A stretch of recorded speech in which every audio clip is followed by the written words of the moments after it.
It's Andrew's birthday today. He's 19. Happy birthday. Yay. So, and by sheer coincidence, at the same time today, it's his twin brother's birthday as well. Can you imagine? Jamie, happy birthday to you too. So, hi, I'm Alex. Welcome from me. And I want to give you a little bit of a talk. This one's called Following Jesus Every Day.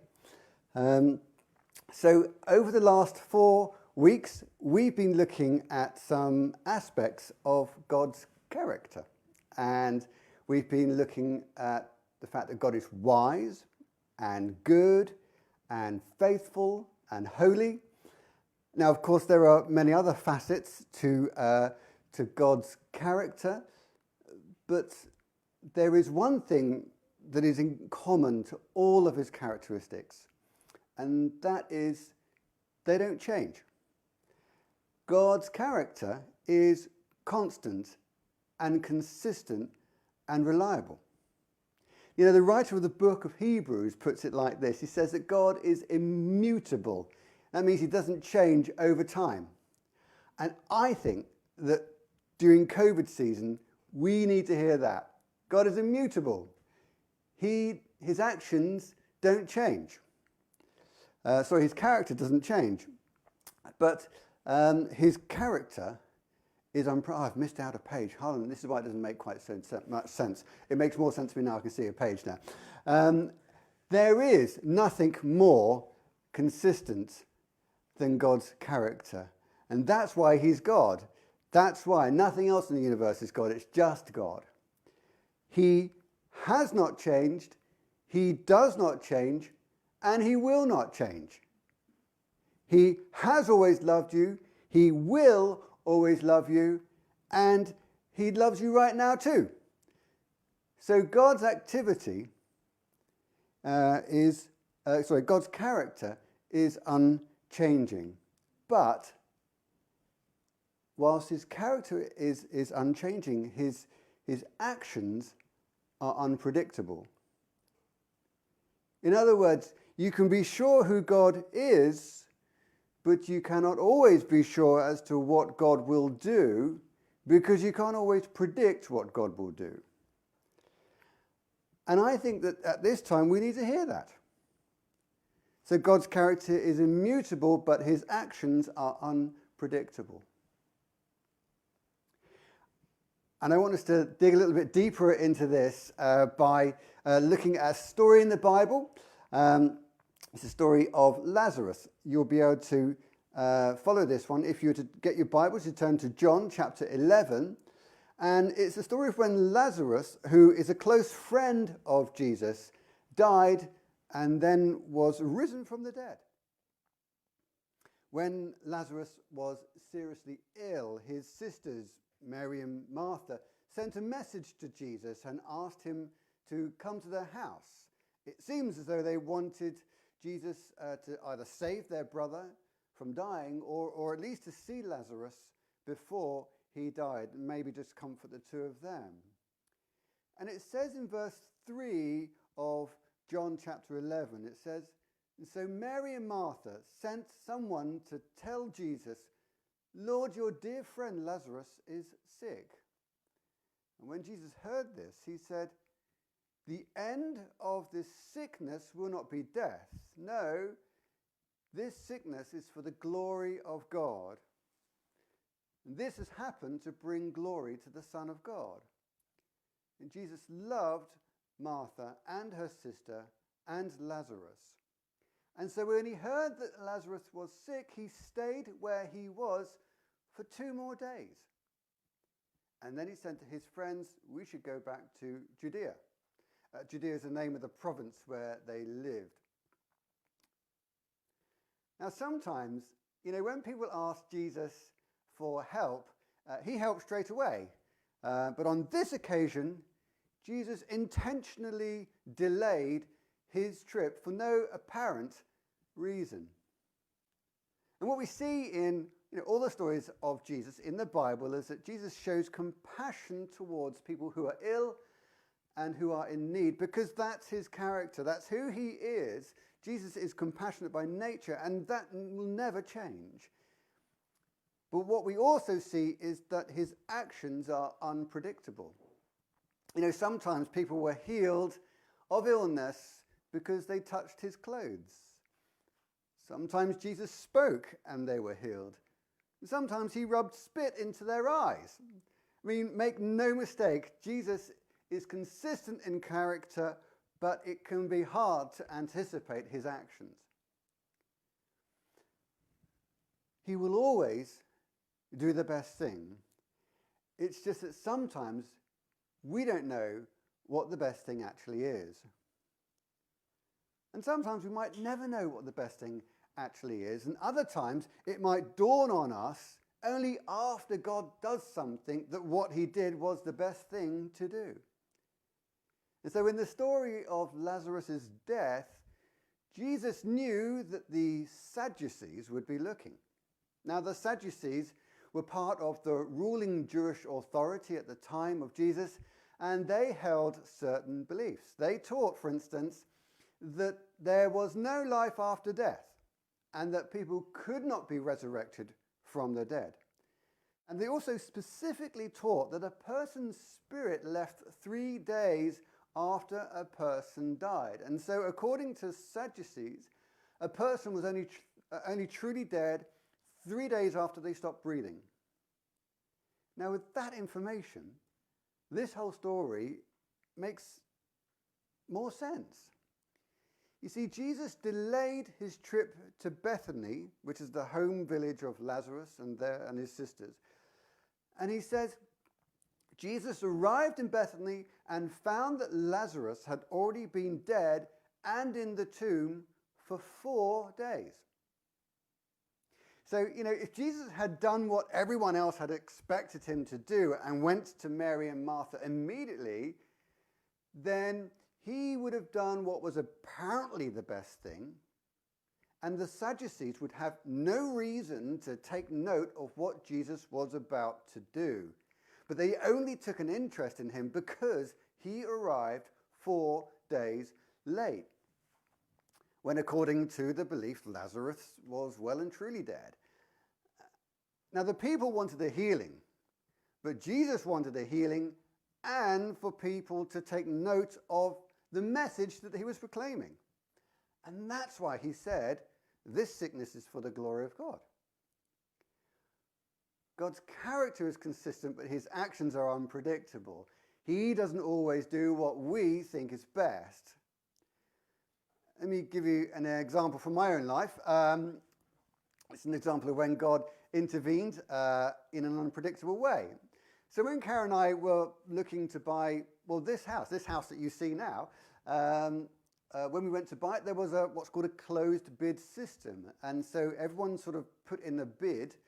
We didn't know what other people's bids were, and then the person who put the highest bid in got the house. And someone offered a much higher bid than we did, and they won the house. The funny thing was, we had really thought that God said to us, this is a house that he wanted us to buy. So we were really confused. Anyway, 6 months later, it transpired that the person who had made that high bid couldn't buy the house. Don't know why, I don't know the details. All I know is that the seller contacted us and said, look, if you still want the house at the price you offered it, then it's yours, because we need to go to New Zealand next week. Now, we thought, that God would let us buy this house, but we didn't know how he would let us get the deal done. So God is consistent in character, but it can be hard to predict his actions. And that means that life will be full of surprises for you and for me. And so our job isn't to understand God. Our job is to trust God. And I think in COVID season, that's something that we need to remember. You see, here's the thing. You see, to us, Jesus can appear to be unpredictable, but that's only because we can't see the big picture. Jesus' ways are the best ways, and he always does the best things. That we know because We know God's character is good and he does not change. However, we often focus on detail, and God is looking at the big picture. And so from our perspective, God can sometimes move in ways which we least expect, even though they are still the best ways. We might say, God, I've never been in so much pain. And God says, yeah, but you've never done so much praying. We might say, my life is miserable. Can you make everything better? And God says, I'm not going to make your life better, but I am going to come alongside you and help you to endure that life that you have, because that way I get to be close to you all the time, and there really is nothing better in life than that. You see, when Jesus arrived in Bethany, there were crowds of people who had gathered. Some, no doubt, were there to console Mary and Martha, but others were intrigued to see what Jesus would do. And at that point, he spoke to Martha, outside. In other words, where everyone around could hear. And Jesus made some incredible proclamations regarding who he is. In verse 25, still in John 11, in verse 25, this is what he says. He says to her, I am the resurrection. I'm life. Everyone who believes in me will have life, even if they die. And everyone who lives and believes in me will never really die. Martha, do you believe this? And Martha answered, yes, Lord, I believe that you are the Messiah, the Son of God, that you are the one who is coming into the world. You see, God is in the business of disrupting your life because he's noticed that your potential to trust him rises when your level of comfort decreases. When Jesus arrived at the house where Mary and Martha were staying after Lazarus had died 4 days ago, Jesus noticed that their level of comfort had obviously, decreased. But at that time, their potential to trust in him had risen. And that's why at that point, Jesus asks Martha, do you believe who I say I am? Now, the story then moves on to another scene when Jesus meets up with Mary. Mary was crying, and it says in verse 33 that that when Jesus saw Mary crying and the people were with her crying too, he was very upset and deeply troubled. He asked, where did you put him? And they said, Lord, come and see. And Jesus cried. It's interesting that Jesus responds to different people in different ways. When Jesus met with Martha, he challenged her to believe him. But when he met with Mary, he was very emotional. And I think that God is sometimes, he treats us differently because, we're different from one another. He seems to respond to people in a very personal, individual way. And verse 35 of chapter 11 in John, it's the shortest verse in the whole Bible, and it simply says, Jesus cried. In that tiny verse, there's an insight into the whole of history and future of humanity's relationship with God. See, no doubt Jesus cried because he loved his friends and he saw the pain that death had caused and brought to Mary and Martha. But Jesus was also acutely aware of the spiritual significance of what was about to happen. We're talking about a dead man coming to life. Seeing Lazarus brought to the forefront of his mind his own destiny. He knew that one day soon he would be put to death, by which I mean put into death.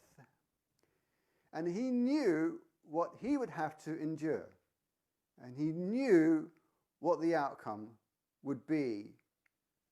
And it caused him to be overwhelmed with emotion. You see, that tiny verse, John 11:35, contains the enormity of God's grace. And the final scene of this story, Jesus says, okay, look, guys, take away the stone that covers the tomb. And Mary says, are you sure that's a good idea? He's been dead for 4 days. That body is going to have started to decompose. It's going to really stink when the stone gets rolled away. And then Jesus, noticing the decrease in the levels of comfort again, encourages them to hold on to their faith. He reminds them of what he had previously said, that they are being brought on this journey so that they would see who Jesus is and why he came to earth, which is just to give life. And you know what? When the stone was rolled away, everyone was amazed. Do you know why? Because there wasn't any stench. And as the fresh air came out of the cave, Jesus said this. He said, Father, I thank you that you have heard me. I know that you always hear me, but I said these things because of the people here around me. And I want them to believe that you sent me. And after Jesus said this, he called in a loud voice, Lazarus, come out. And the dead man came out. You see, God is constant in character, but it can be hard to anticipate his actions. And that means that life is going to be full of surprises. And that means that our job is not to understand God, our job is to trust God. And that means we need to relinquish control over our own lives and hand the reins to the one who reigns. Now, in any event, the level of control we actually have over our own life is in fact much less than we like to think it is. You see, God plays a much greater role in our lives than most people ever realize. And we're not really handing control over to God, we're handing our illusion of control over to God. You know, we might have influence, but we rarely have control. We might have responsibility, but we rarely have control. And I think we need to hear that in COVID season. We need to admit to ourselves that control is in his domain, and that it's much better for control to be in the domain of someone whose character is consistent. Let me tell you another story. A couple of weeks ago, I went walking in Scotland, and we got extremely wet. So wet that Pete, my lad, his phone drowned in his pocket and it stopped working. And he was really upset because he'd saved up a lot of money over a long time to get this phone.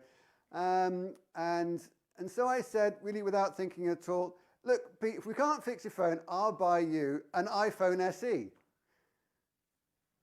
Well, okay. So when I found out how much one of those things I really regretted what I had said because they're expensive things. So I prayed really hard that Pete's phone would be fixed. When we got back, we sent it back to the place where we bought it, and they came back to us and they said, look, I'm really sorry, this has got water damage. That means we can't fix it and we can't replace it. You know, Pete smiled and I didn't. And but then they said something else. They said, however, we've lost your phone. That means that we're going to have to give you a new phone. It's just that we don't sell those phones anymore, and so which phone would you like? Well, then I smiled, and I said, well, funnily enough, I wonder if you might have an iPhone SE around. And they said, sure, no problem. You know, if I had taken control over that situation, then Pete would have got his phone, his old phone, repaired. But fortunately, you know, I don't rarely get involved in any sense of control. God took control and he enabled Pete to get the phone of his dreams. And because he's a complete phone geek, he was really happy. And so that story is sponsored by God and Carphone Warehouse, for which I really want to thank you both very, very much indeed. Back to the story of Lazarus. You know, raising Lazarus to life is a good story for people to read in COVID season. Because this story is a reminder that God is consistent in character, even when it can be hard for us to anticipate his actions. The story is a great reminder that God and his ways are always the best ways. The story is a great reminder that life is going to be full of surprises. It's a great reminder that our job is not to understand God, but to trust God. And it's a great reminder that we should always admit that God is in control. And so all these parts of the story, they all point to a particular truth. I hope you're listening for this one. Here's where it's all pointing to. You see, the course and the quality of our life is determined by our ability to trust that God is who he says he is as we follow him and his ways. I'll say it again. The course and the quality of our life is determined by our ability to trust that God is who he says he is as we follow him and his ways. Now there's a challenge, and so in response to this challenge, we've produced something. There we go. We've produced a spiritual practice resource called Following Jesus Every Day. It's beautifully presented, I think you'll agree, a brochure, this one. Following Jesus Every Day is the result of listening to Pete Gregg and his wisdom on prayer. It's a result of material from Alpha, ideas that we've stolen from Birmingham Vineyard with their permission. Thank you, they're great friends of ours. And some of our own thoughts as well. And it's been produced to help people to follow God. Now, rather cleverly, the word day in this resource is an acronym. It stands for devote, ask, and yield.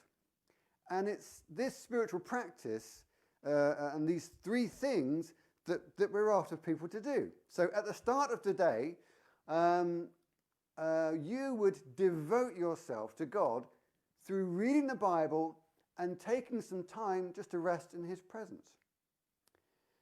And then as you continue the day, constantly ask God for his provisions. Keep it simple, keep it honest, and keep it going. And then finally, at the end of the day, yield to God. That means to submit and surrender to him. And as we reflect at the end of the day, we thank God for what he's done, and we say sorry for the things that we've done wrong. And then when we do this, we yield to God because we acknowledge what he has done for us. And so over the coming weeks, we're going to look at these three things, devote, ask, and yield, in more detail. And as we learn about these spiritual practices, I really want to encourage you to practice this stuff. In fact, more than just practice, what I would love to encourage you to do is to commit to pursuing this spiritual practice and follow it for 40 days. Because if you do it for 40 days, chances are it will become a lifelong habit. And we think that this is so helpful that we've produced these. We've also produced a web page on the sheffieldvineyard.org website. And now, if you go to sheffieldvineyard.org, you'll see on the front page a big link right in the middle to a web page which is called Following Jesus Every Day. And on that web page, you'll get all the information which is in this pamphlet, plus a whole bunch of other resources that are there to help you to do things like do an online Bible reading plan, or it has links to apps that assist you to pray regularly. There are links to videos and websites designed to help you to carry yourself into the presence of God. We'd also love to send everyone one of these pamphlets. If we've already got your address, then we're just going to send one to you through the post. If you would like one of these things, but we don't have your address, then go to the website. At the bottom of that page I just talked to you about, there's a little connect form, and all you do is give us your name, your email address and your postal address, and we'll send you one of these for free, and we won't send your details on to anyone else at all. So we want to give you one of these so that you can keep them next to your bed, and they're going to be there for when you go to sleep and for when you wake up. So really now, I'd love for us just to find a time of pray about this stuff before we close for the evening, the morning. Well, it might be the evening for you. So why don't you get comfy, and we're just going to spend some time with God. We call this a ministry time. Really what it is, it's just a time when we're a little bit more quiet and we ask for God to hang out with us. And as we come into God's presence, I want to just remind us of that thing I mentioned earlier on. You see, the course and the quality of our life is determined by our ability to trust that God is who he says he is as we follow him every day.